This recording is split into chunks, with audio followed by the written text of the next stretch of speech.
I received the book over the weekend, on my own making and of my own making, sorry. Yes. And it just the title alone has spoken to Mm. me. It made me realize that a lot of times when you're successful, a lot of people want to take credit for what you're doing Ah. when you're the one who put the work in.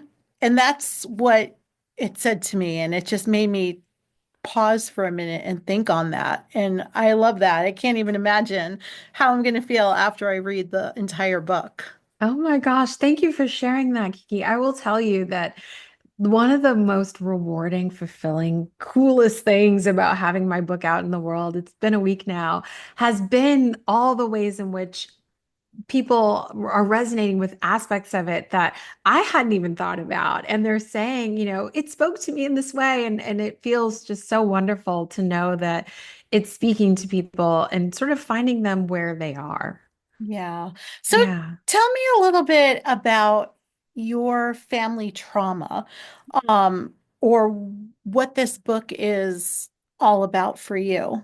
Yeah, sure. I know it's like the dinner party conversation. So tell me about your childhood trauma. Yes. Okay. Well, it goes like this. I was born in Detroit and I grew up there in the 80s and 90s.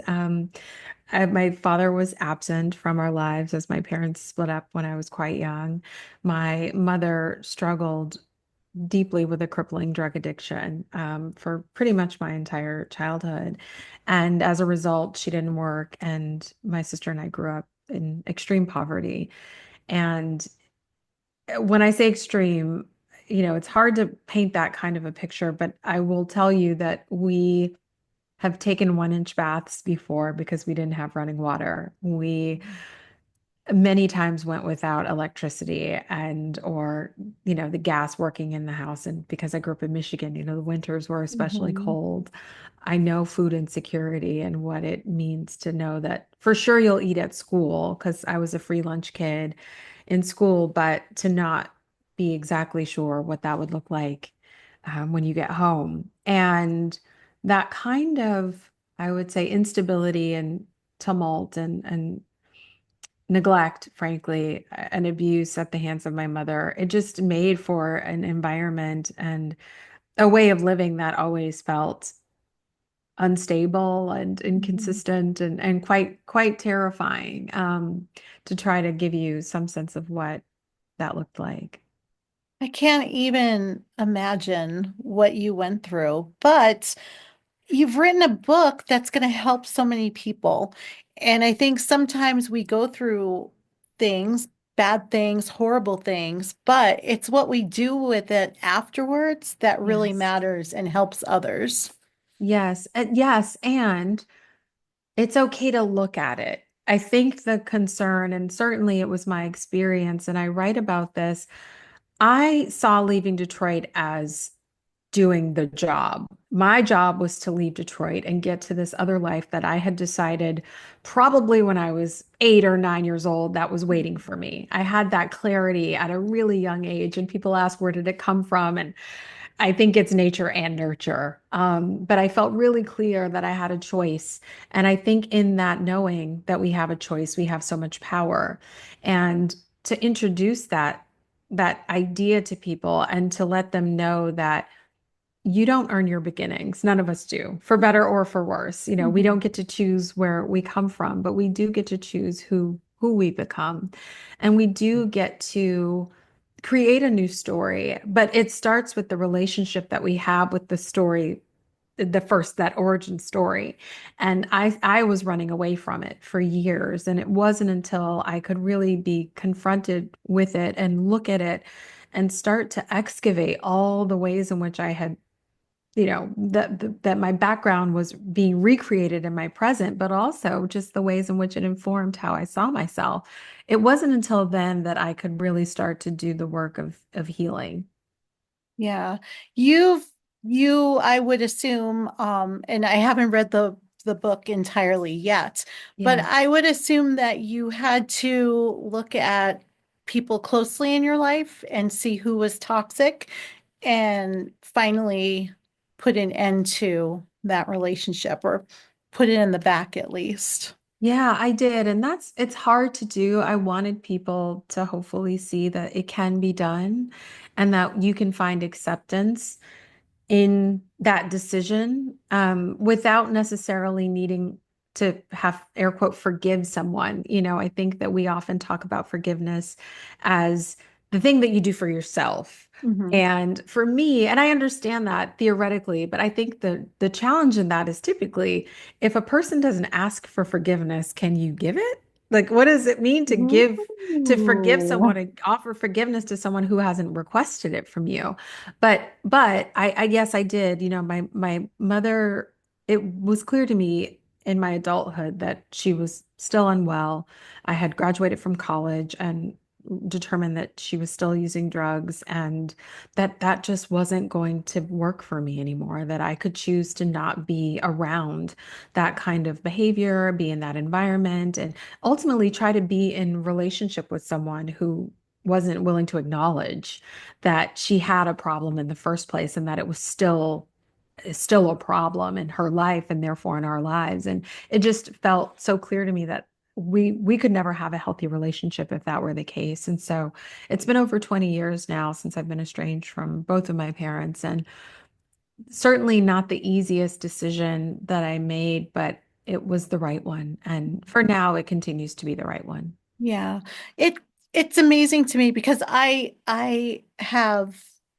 don't talk to certain members of my family anymore, my stepsisters. And it's funny, ever since I let go, things have changed in my life. I feel different. I feel a sense of freedom and Mm, not not being controlled.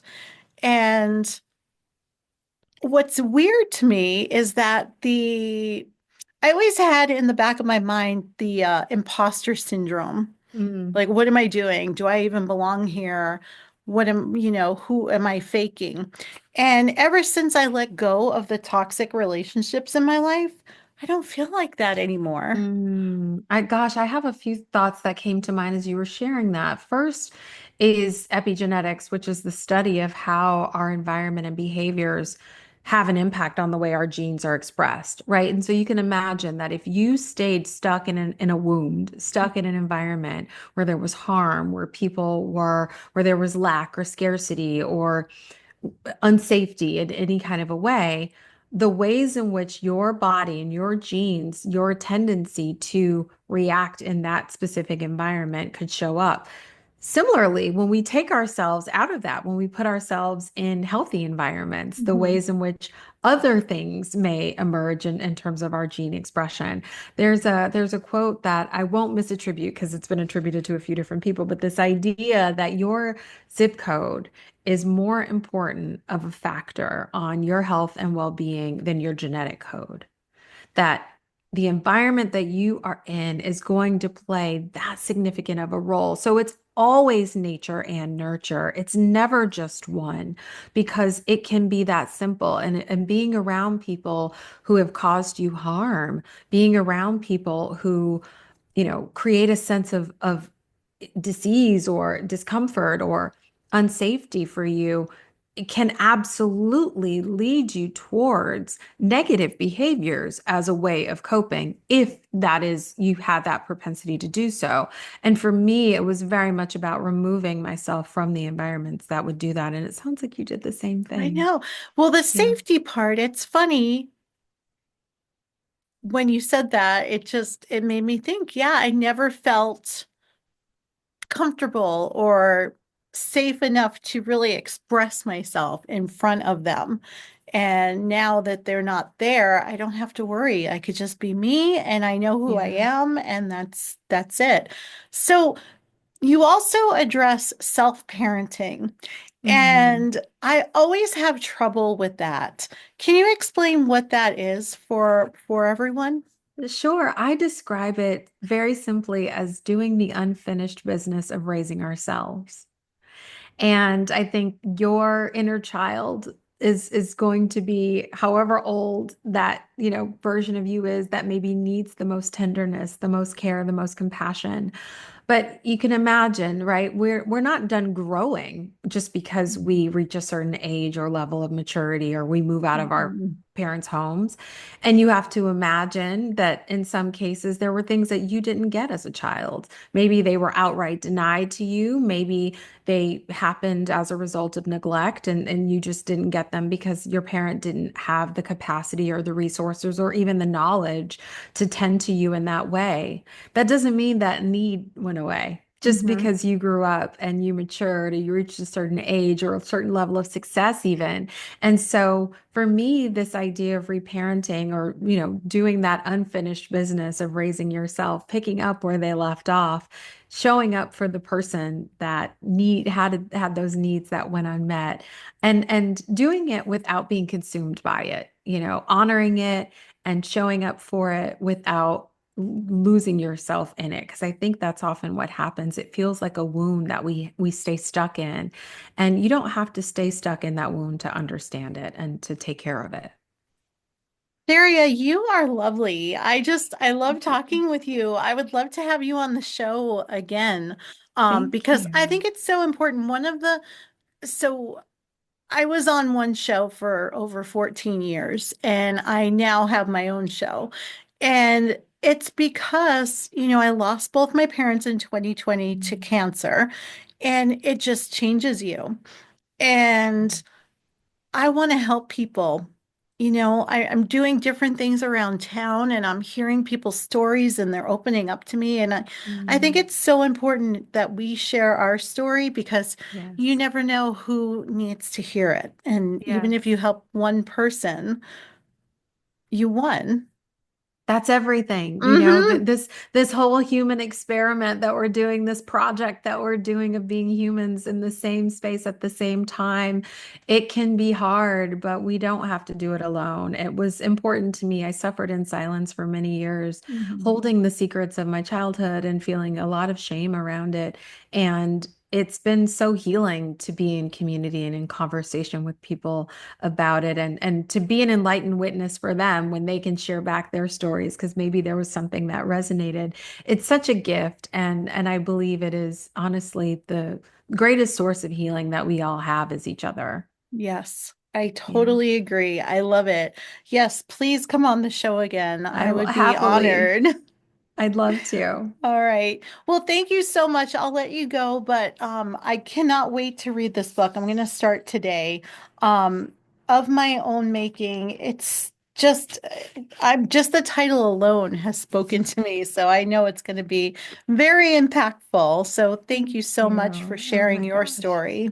Thank you so much, Kiki. This was a pleasure. Thank you. Have a great day. Thanks, you too. Okay, I'll be in touch. Okay, sounds good. Bye-bye. Bye-bye.